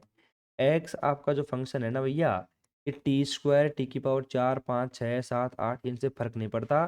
जो आपका एक्स है वो टी का फंक्शन है, वाई जो है वो भी टी का फंक्शन है। कुल मिला के बात ये है कि जो यू है ना आपका, वो टी का फंक्शन हो चुका है। अब एक काम करना, एग्जाम में ये मत बना के आना, मैं पहले लिख देता हूँ यहाँ पे, नहीं तो फिर बना के आ जाओगे आप। एग्जाम में नहीं बनाना, ये तो मैं केवल आपको बनाना, हाँ। तो इसलिए आपको बस केवल समझ में आ जाए और फॉर्मूला कैसे बनेगा। अब सुनो, अगर मैं यहाँ पे u का, जैसे मैं डी यू अपॉन में डी टी का मैं यहाँ पे डेरिवेटिव करता हूँ, तो आप सोचो सबसे पहले डेरिवेटिव किसके रेस्पेक्ट में करना पड़ेगा, मुझे यहाँ पे u का x के रेस्पेक्ट में, फिर कर लूँगा मैं प्लस, फिर मैं यहाँ पे u का y के रेस्पेक्ट में, फिर मल्टीप्लाई करोगे आप, फिर मल्टीप्लाई, x हमारे पास में है तो डी एक्स अपॉन में डी टी। ठीक है, और डी वाई अपॉन में डी टी। गलती हो गई ना यहाँ पे, गलती क्या हो गई, मैंने स्मॉल लिख दिया। मुझे पता है ना कि जब तक आप इसको ध्यान में नहीं रखोगे ना, क्योंकि आपके जो हाथ हैं वो बार बार क्या लिख रहे हैं, बार बार लिख रहे हैं small D small D small D small D, तो जब भी आप लिखोगे ना तो स्मॉल डी ही लिखा आएगा आपसे। लेकिन आपको गौर करना है, गौर करना ही पड़ेगा, मतलब आपकी मजबूरी है ये। ठीक है, अब सुनना, अब क्या करते हैं, सिंपल सी बात है। अब यहाँ पे देखो डी यू अपन में डी एक्स, जो आपका यू है आपको दिख रहा है साफ साफ, यू का एक्स के रेस्पेक्ट में करना है। देखो कितना आएगा, यहाँ पे आ जाएगा 4x की पावर 3 वाई की पावर 5 ऐसे के ऐसे। फिर मल्टीप्लाई करोगे आप, एक्स का करोगे टी के रेस्पेक्ट में, तो यहाँ पे एक्स हमारे पास में है, टी के रेस्पेक्ट में करोगे तो कितना आएगा हमारे पास में 2t आ जाएगा। फिर प्लस कर दोगे, यू का वाई के रेस्पेक्ट में करोगे तो कितना आ जाएगा 5 पे वाई की पावर 4 मल्टीप्लाई एक्स की पावर 4, और उसके बाद में मल्टीप्लाई कर दोगे आप D Y upon D T, मतलब वाई बराबर क्या है टी क्यूब है, तो यहाँ पे आ जाएगा 3t। बताओ क्या करना है इसके अंदर, ये आपका आंसर आ गया। ये क्या है हमारे पास, डी यू अपॉन में डी टी। हालांकि एग्जाम में फुल उम्मीद है कि 99.99% ये सवाल एग्जाम में नहीं आएंगे, लेकिन ये सवाल क्या है, ये सवाल आपकी जड़ है, ये है जड़, और जो कि आपको मजबूत बनाएंगी। अगर ये इनके बारे में आपको पता नहीं रहेगा तो आप शायद ही इसको एग्ज़ाम में करके आओ, और एग्ज़ाम में नहीं करके आओगे तो फिर वही बात, फिर मज़ा कैसे आएगा। अरे मज़ा कैसे आएगा भैया, तो इसलिए आपकी जड़ें जो हैं वो मजबूत होनी चाहिए, आपको सवाल ढंग से करना पड़ेगा ही पड़ेगा। ठीक है, आगे चलूँ मैं अब इसको उतार लो फटाफट से, फिर अपन और एग्जाम्पल करते हैं और बड़े तरीके से सॉल्यूशन करते हैं इसका।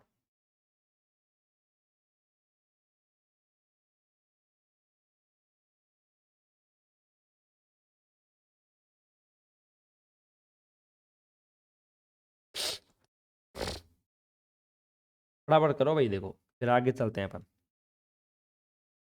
क्वेश्चंस करते जाएंगे, सॉल्यूशन होते जाएंगे, आपका बेसिक मजबूत होता जाएगा। बस एक बात का ध्यान रखना कि जो अलग अलग मैंने चैप्टर यूनिट डिवाइड करी थी उनका ध्यान रखना, कि चैप्टर फर्स्ट में अपन ने पार्शियल डेरिवेटिव सीखा बढ़िया तरीके से, फिर सेकंड चैप्टर में आयलर प्रमेय के जितने भी सवाल थे, आयलर प्रमेय के 4 नंबर का सवाल वहाँ से आएगा ही आएगा डेफिनेटली, 100% लिख के ले लो। फिर तीसरा जो यहाँ पे अपन ने स्टार्ट किया है, ये अपना टोटल डेरिवेटिव कोफिशिएंट, संपूर्ण अवकल गुणांक, तो ये इसका भी ध्यान रखना। हालांकि सब कुछ सिंपल है। अब आप में से अगर बहुत सारे बच्चे क्या सोच रहे होंगे कि सर लेक्चर 26 हो गए और अभी भी अपनी यूनिट है वो लगभग आधी हुई है। मैं क्या कह रहा हूँ, लगभग आधी तो हुई है, लेकिन आप अगर खुद देखो ना तो ये मात्र 2 घंटे के अंदर आप रिवीजन कर सकते हो। क्यों? क्योंकि एक लॉजिक तो चैप्टर फर्स्ट में, दूसरा लॉजिक चैप्टर सेकंड में, और तीसरा लॉजिक चैप्टर नंबर थर्ड में। तीनों लॉजिक समझ लो, उसके बाद में सवाल क्वेश्चन जो है वो तो ऑटोमेटिक होते रहेंगे, उनमें कुछ भी नहीं। बस केवल प्रैक्टिस करनी है आपको, दबा के प्रैक्टिस करोगे ना कैलकुलस में उतना ही बेहतर रहेगा। चलो आगे चले अपन। अब देखो ये उतार लिया होगा आपने। अब सुनते हैं अगला सवाल। अगला सवाल करते हैं अपन नेक्स्ट पेज के अंदर, है ना। वो सवाल थोड़ा बड़ा है, उस सवाल को नेक्स्ट पेज में कर लेते हैं अपन।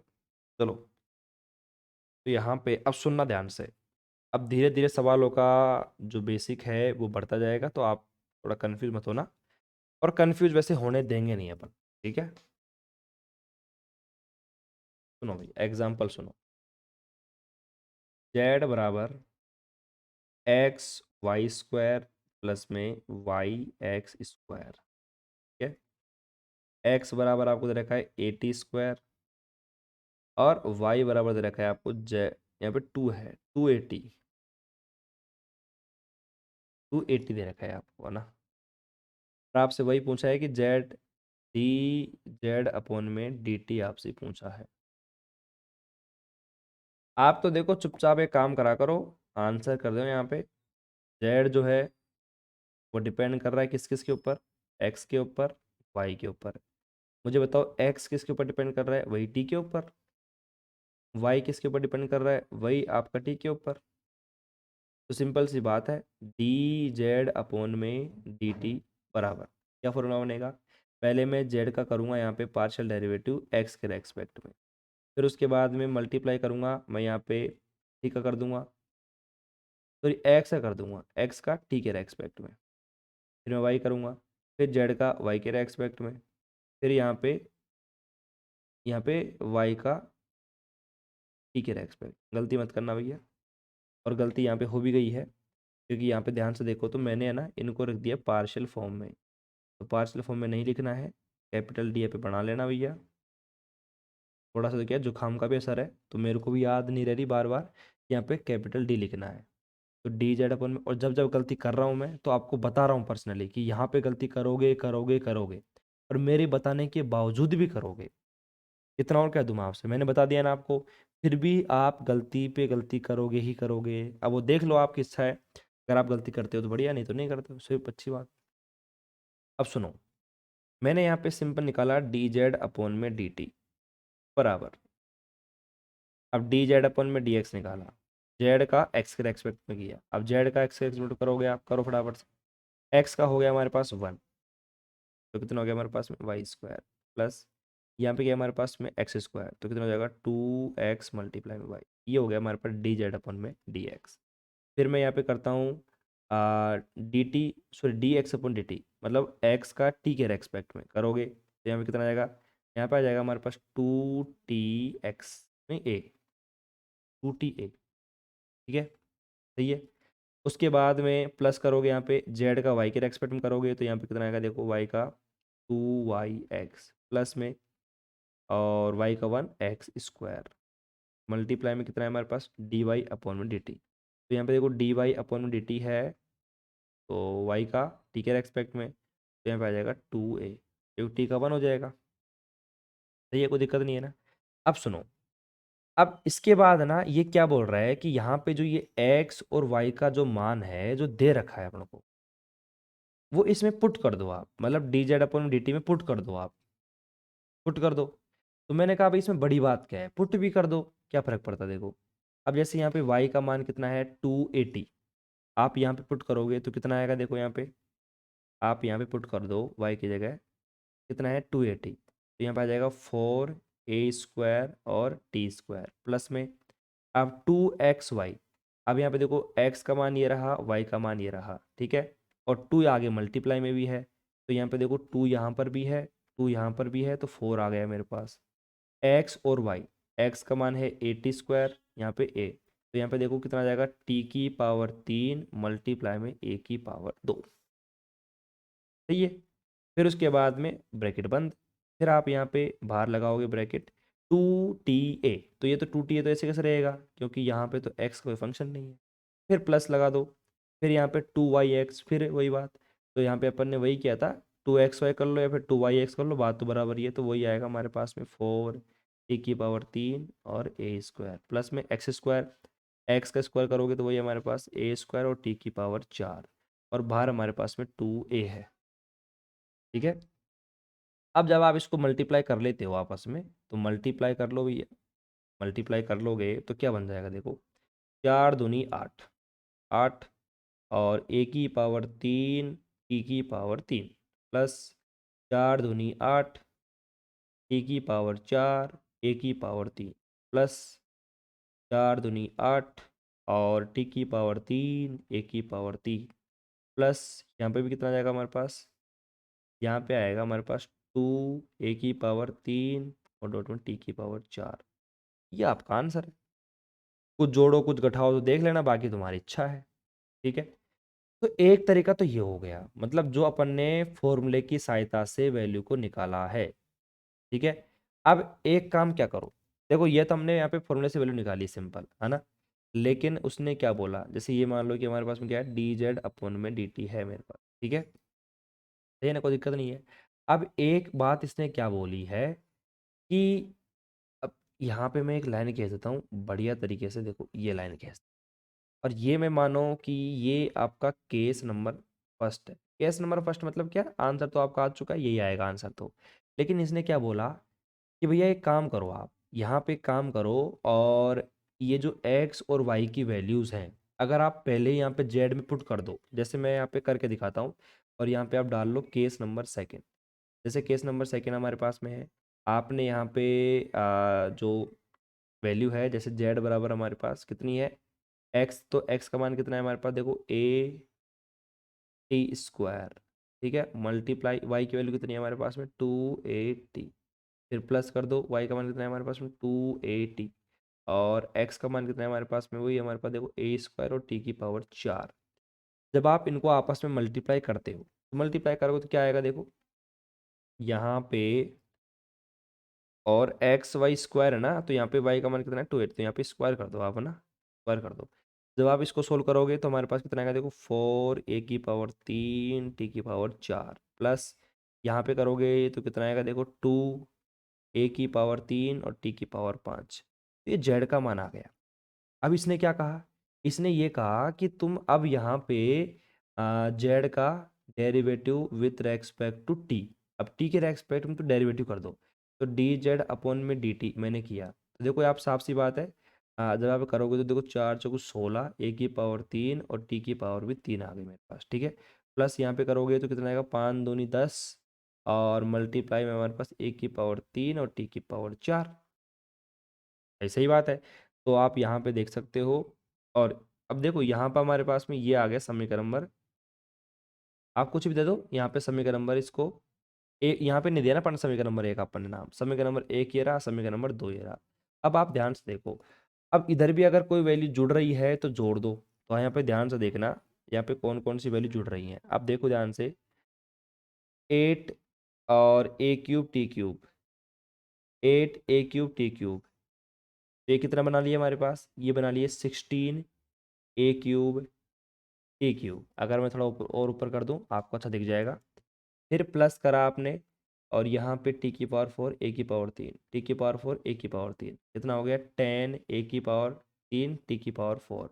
अब आप देख सकते हो कि आपका समीकरण नंबर 1 है, इसको दे दो एक नाम, एक ये रहा और 2 ये रहा, एक बराबर आपका जो 2 है वो हो चुका है। मतलब इन्होंने क्या कहा था कि एक तो तुम डायरेक्ट मतलब इस फॉर्मूले से वैल्यू निकालो, फॉर्मूले से वैल्यू निकालोगे तो हमारे पास फिर भी वही वैल्यू निकल के आई है, और अगर आप एक तुम डायरेक्ट लिखते हो एक्स और वाई की वैल्यू डायरेक्ट पुट कर दो और फिर डेरिवेटिव कर दो तभी मान। लेकिन एग्जाम में अगर ये सवाल आता है ना, तो आपको इस वे में करना पड़ेगा, ये जो तरीका है। अब जिन बच्चों को समझ में नहीं आया वो सारे बच्चे एक बार दोबारा देख लेंगे। प्यारे बच्चों, हमारे पास में सवाल क्या दिया हुआ है, जेड बराबर एक्स वाई स्क्वायर वाई एक्स² ये आपको दिया हुआ है, आपको dz/dt निकालना है। मैंने कहा कि यार जेड जो है फंक्शन एक्स का भी है वाई का भी है, एक्स फंक्शन टी का है वाई फंक्शन टी का है। मैंने यहाँ पे dz/dt का फॉर्मूला निकाला, कैसे निकाला, यहाँ पे देखो, जेड का एक्स के रेस्पेक्ट में, जेड का वाई के रेस्पेक्ट में, फिर एक्स का टी के रेस्पेक्ट में, फिर वाई का टी के रेस्पेक्ट। ये जो ग्राफ है ना, वो इतना इंपॉर्टेंट है कि आपको फॉर्मूला बनाने में बहुत ही ज़्यादा हेल्प करेगा, बहुत ज़्यादा हेल्प करेगा। केस नंबर फर्स्ट, हमने फॉर्मूले से वैल्यू निकाली, निकाल ली। केस नंबर सेकंड में डायरेक्ट एक्स और वाई की वैल्यू यहाँ पे पुट कर दी मैंने, और फिर मैंने यहाँ पे जेड का टी के रेस्पेक्ट में डेरिवेटिव कर दिया। यहाँ पे वैल्यू देखी तो वैल्यू दोनों सेम आ रही है, आप देख लो वैल्यू जो दोनों हैं वो सेम आ रही हैं। इसका मतलब है कि कैसे वैल्यू पुट कर दो वैल्यू तो सेम आएगी, लेकिन आपको एग्जाम में करके इस तरीके से आना है। बाकी अगर दोनों तरीके पूछे कि भैया आप पहले इसके निकालो और एक आप डायरेक्ट वैल्यू पुट कर दो, तो दोनों भी निकाल सकता है। तो दोनों भी आपको 4 नंबर में पूछ सकता है। अब इतना सिंपल सवाल आपके एग्जाम में आ जाए तो बताओ इससे बड़े क्या होगा। तो फटाफट लिखो, राइट डाउन करो, कोई दिक्कत नहीं है। किसी को है तो बता सकते हो कमेंट करके। और लाइव क्लास लिया करो भैया प्रॉपर टाइम पे। और जब भी क्लास का टाइमिंग चेंज होता है, कुछ भी होता है, लाइव क्लास आती है तो मैं आपको नोटिफिकेशन भेज देता हूँ। तो आप तो तैयार रहा करो ना। अब कई बच्चे क्या कहेंगे, गुरुजी हमको तो देखो फिक्स टाइम पे क्लास मिलती है तभी लेते हैं। अरे तो आप और करते क्या हो इसके अलावा? आपका पढ़ने का ही तो काम है। जैसे आपको नोटिफिकेशन मिलता है क्लास ज्वाइन कर लिया करो, बस खत्म। अब आप में से कहेंगे गुरुजी उस टाइम पे मैं लंच करता रहता हूँ, ब्रेकफास्ट करूंगा, मैं खेलता रहता हूँ। पहली प्रायोरिटी पढ़ाई है आपके लिए, मेरे हिसाब से तो। मेरे हिसाब से बोल रहा हूँ मैं, आपके हिसाब से पता नहीं आपने क्या कर रखी होगी प्रायोरिटी सेट। बाकी मेरे हिसाब से पहली प्रायोरिटी आपकी पढ़ाई है। और उसके बाद में क्या प्रायोरिटी आपने सेट कर रखी है वो मुझे पता नहीं है। ठीक है, बाकी मैं कोई दबाव नहीं डालूंगा आपके ऊपर। जैसे आपकी इच्छा हो वैसा आप काम कर सकते हो, ठीक है। तो फटाफट ये सवाल उतार लो। इस सवाल में कोई परेशानी है, कोई दिक्कत है तो मुझे बता सकते हो। फिर मैं आगे चलता हूँ, कुछ और सवाल आपको करवाते हैं, मज़ेदार मज़ेदार सवाल करवाएंगे आपको।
हाँ भाई, लिख लिया सभी ने? आराम आराम से लिखो, कोई जल्दीबाजी नहीं है। मस्त होके पढ़ाई करो, बढ़िया। ठीक है, और आराम से लिख लो इसको।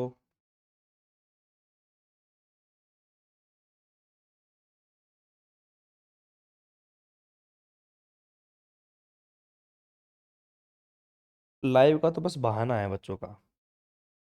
कभी भी देख लो, जब भी कोर्स परचेज करेंगे, गुरुजी लाइव क्लास चलेगी, बिल्कुल चलेगी, लेकिन लाइव क्लास लेता कोई नहीं है।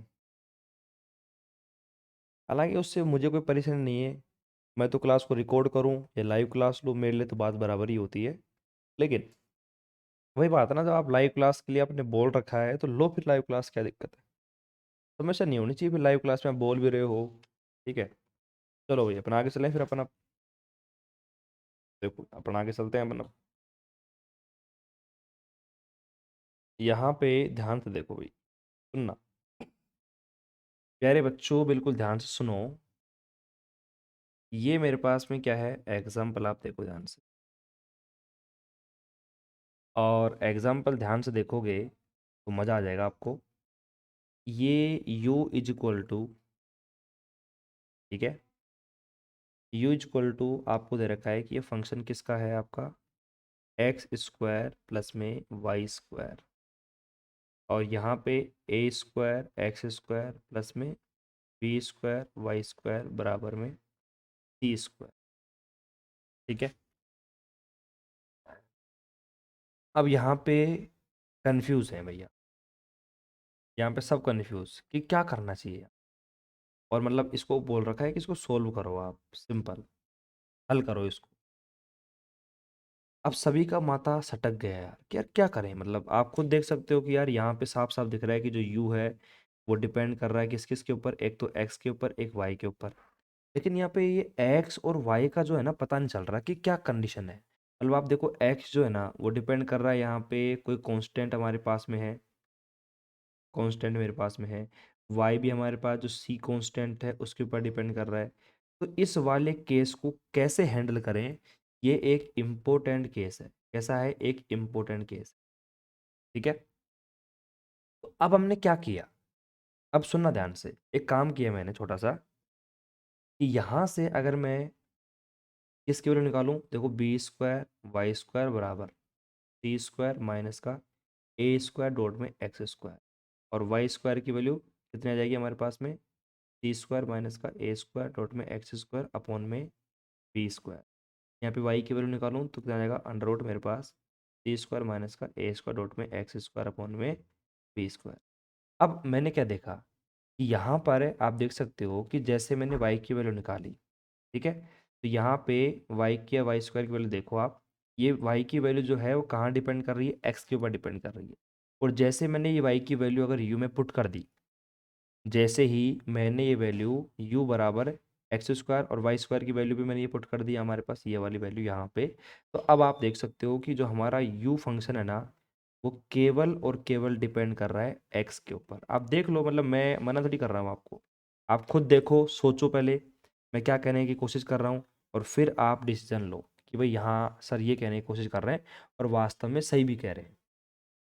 तो मैंने क्या कहने की कोशिश करी आपसे, मैंने आपसे क्या कहने की कोशिश करी, मैंने क्या कहा, सिंपल तरीके सुनो।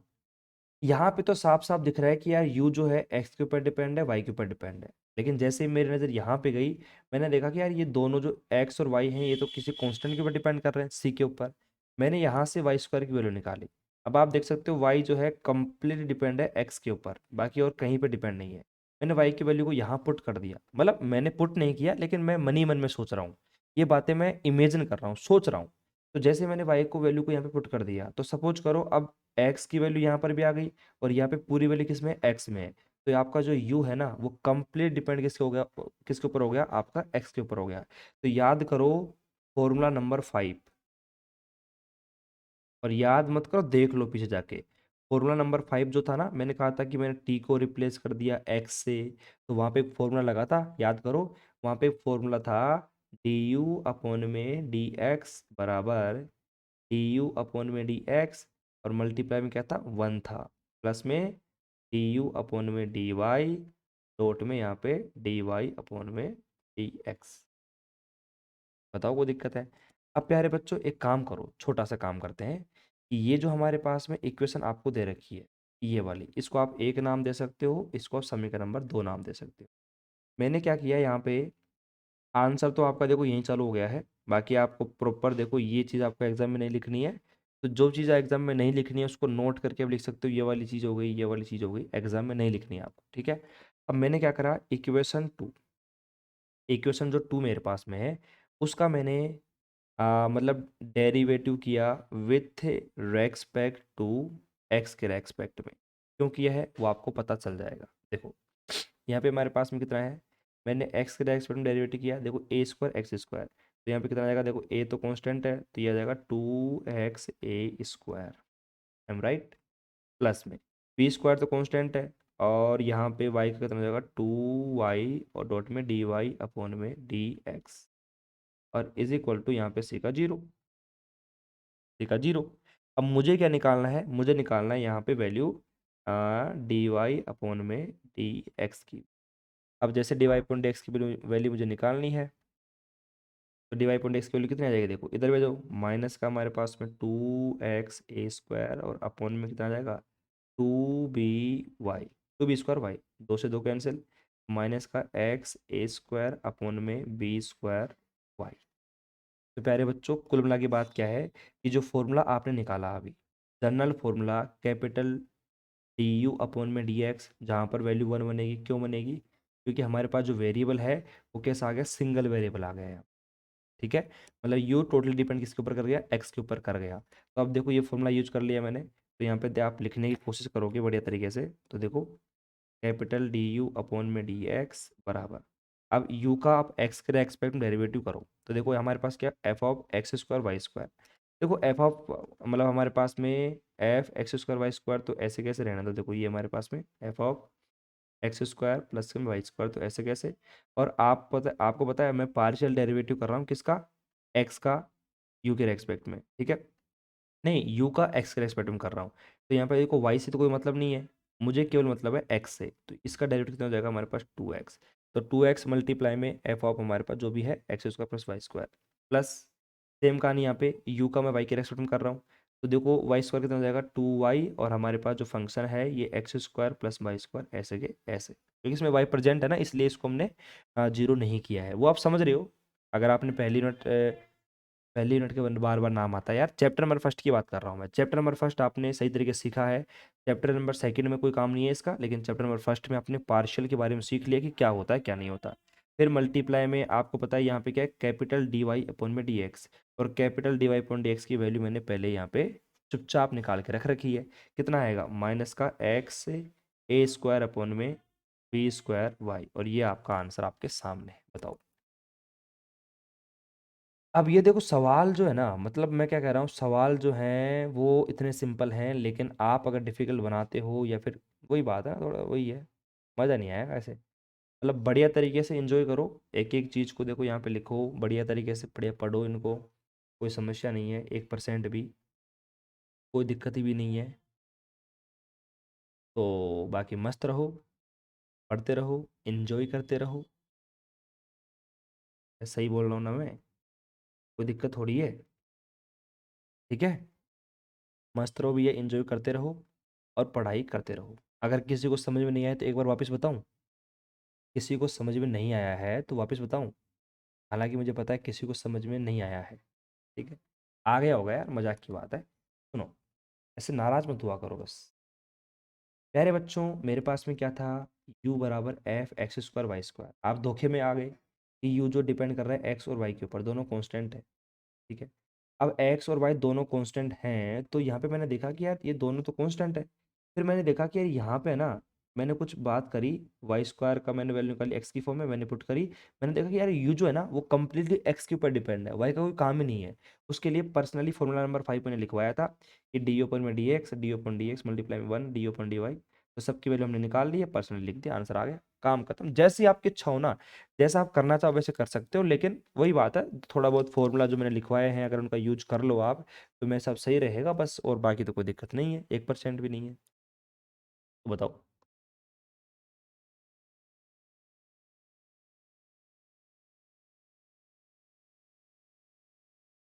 बताओ भाई किसी को दिक्कत है क्या, किसी को किसी को किसी प्रकार की कोई दिक्कत समस्या है बता सकता है, हम बैठे हैं ये समाधान के लिए।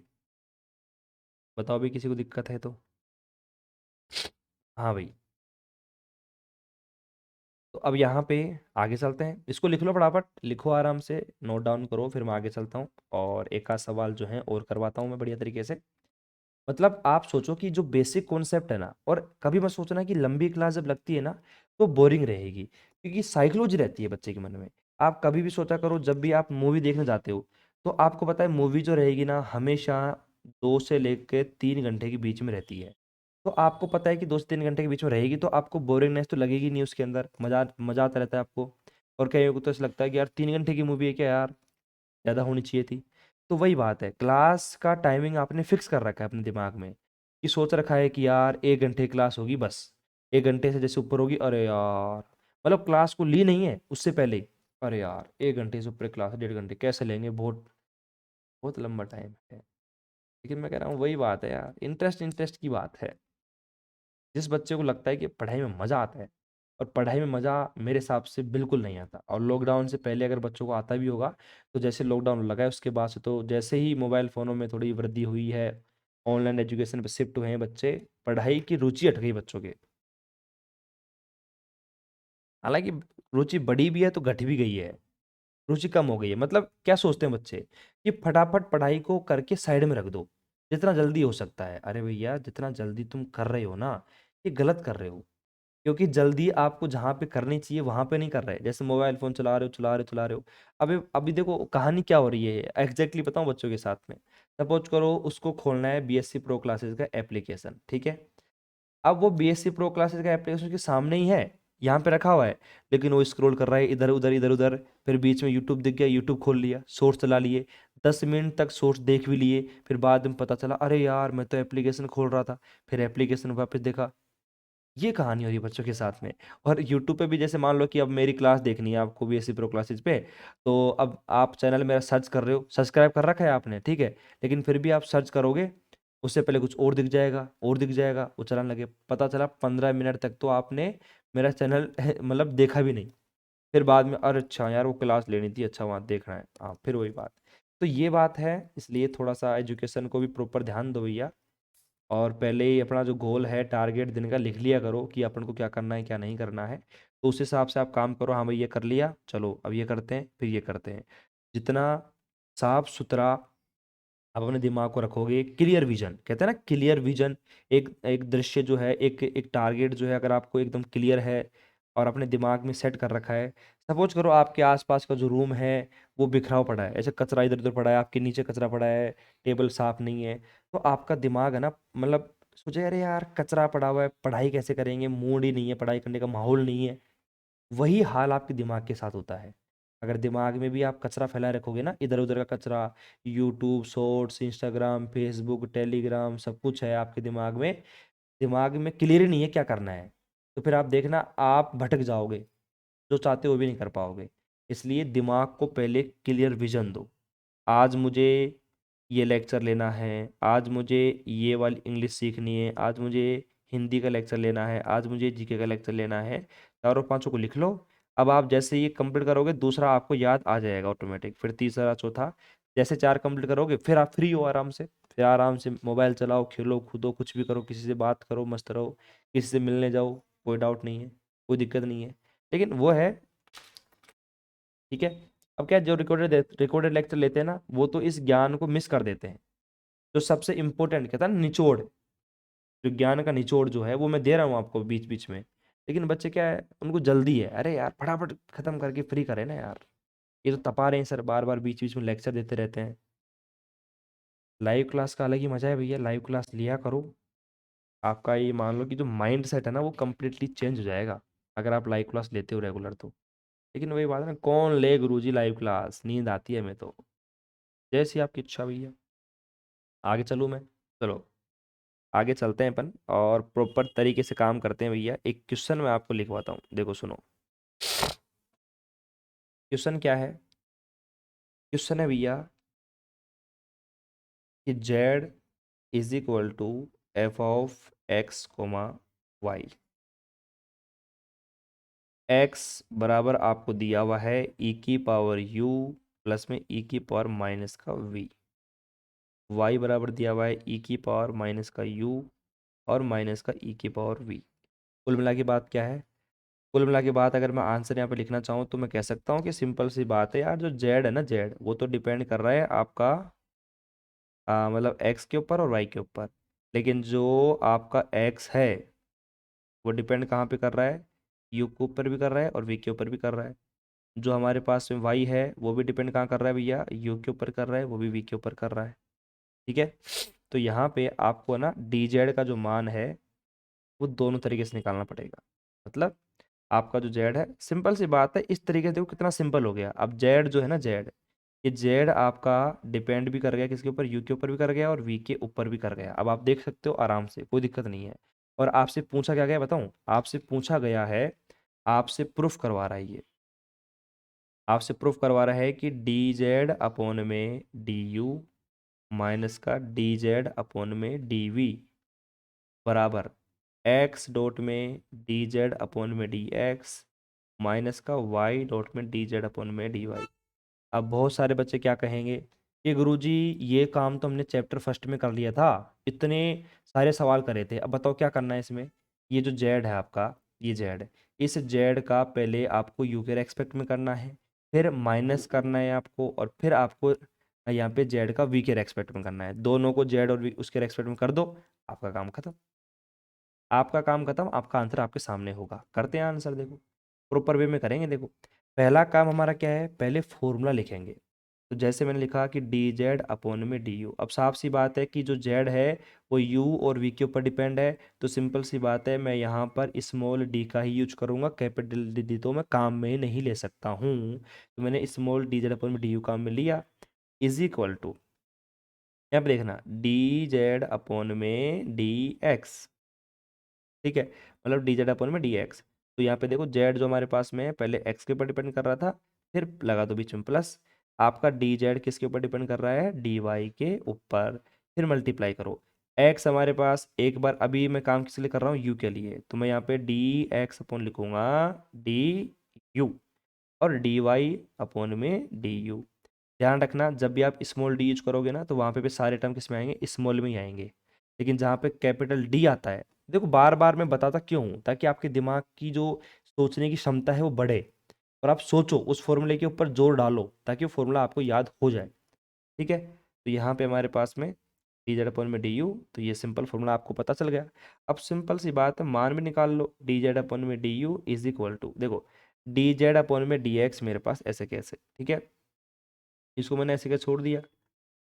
अब यहाँ पे डी एक्स अपन में डी यू, अब हमारे पास जो एक्स है वो कहाँ पे है? देखो ये रहा। अगर मैं इसका यू के रेस्पेक्ट में करता हूँ, यू के रेस्पेक्ट में, तो ई की पावर यू का ई की पावर यू।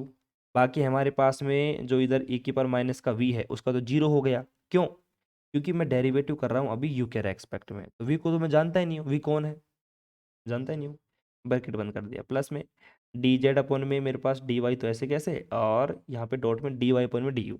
अब वाई मेरे पास में है, यहाँ पे यू के रेस्पेक्ट में कर रहा हूँ, तो ई की पावर यहाँ पे माइनस का यू ऐसे कैसे। लेकिन आपको पता है ई की पावर माइनस का यू है, अब यू के रेस्पेक्ट में कर रहा हूँ, यू का वन हो गया, लेकिन माइनस को तो आगे लेके आएगा ना, ये वाली बात हो गई।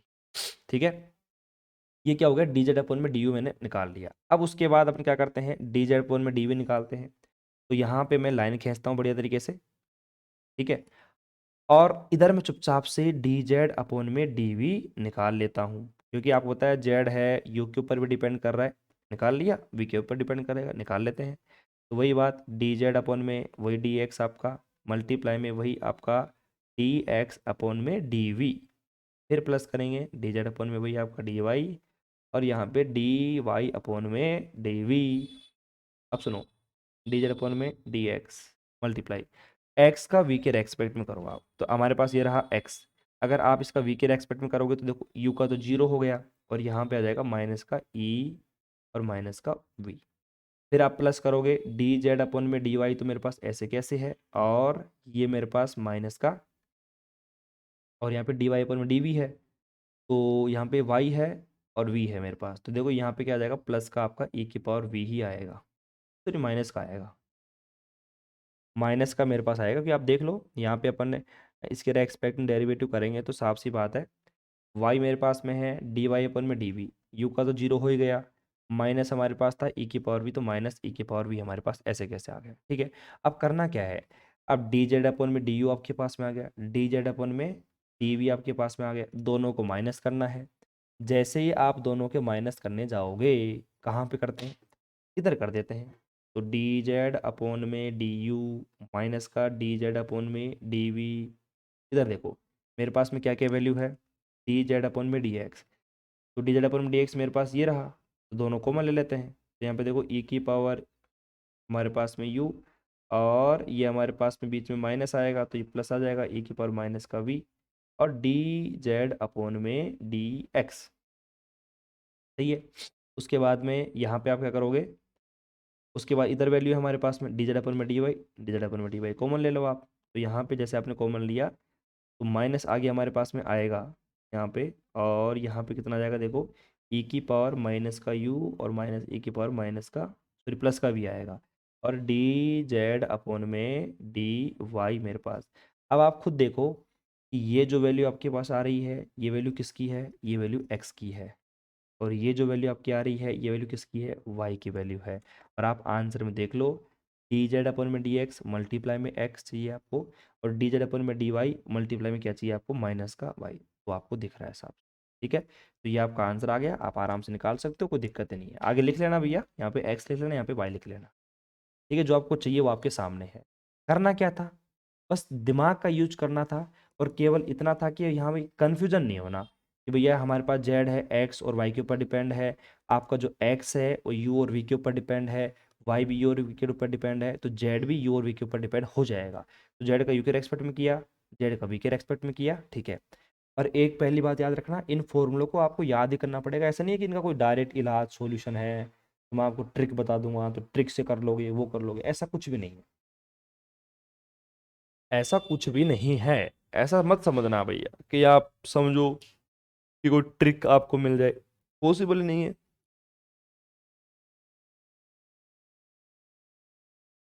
ठीक है।